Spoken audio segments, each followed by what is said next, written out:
I think a lot of cedents suffered at the last renewal season by being treated with the same rule as everyone else, right? It was like, well, the data you presented to us doesn't give us a particularly strong case to treat you.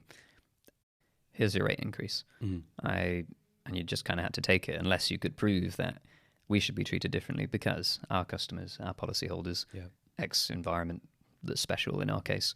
And I think some cedents are able to show that if they've got good enough data, if they've had time to show based on underwriter feedback why they should be treated differently, often by using tools like Supercede. Anyway, side note. But I think what would be much more interesting in the case you described would be having a slightly more dynamic relationship with reinsurers where, let's say there's an event of some kind that affects their market as a client and they want to lean into that or lean away from that. Can they adjust what they do? So I'll go back to my underwriting days.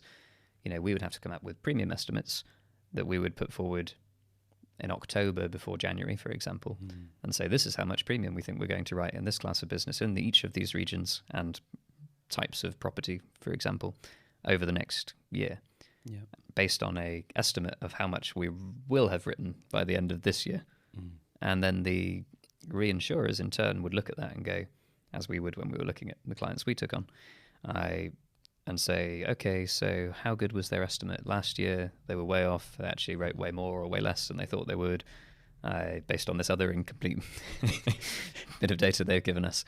And you'd kind of take a guess and price on some imaginary amount that they were going to write.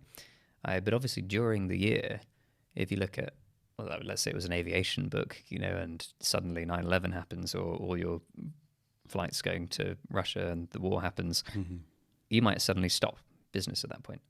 Which is great if you've already locked in an adjustable rate based on volume, maybe, or maybe it's not.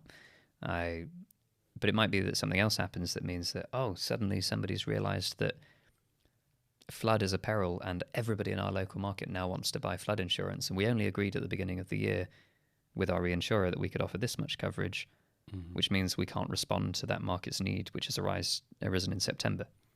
We have to wait till January to get approval to do any of that, by which point all of our customers have gone ahead of us. So I want to see at some point a level of dynamism enabled by data that lets clients have a conversation with their reinsurer and say, here's our book now, here's how it's been going. Look at this underlying change. We've seen rates change in the last month in this class. We are able to sell. We've got distribution. We just need your go on this to lean deeper and, endorse this contract as quickly as possible before our competitors get there before us. I think that trust needs to come from good data.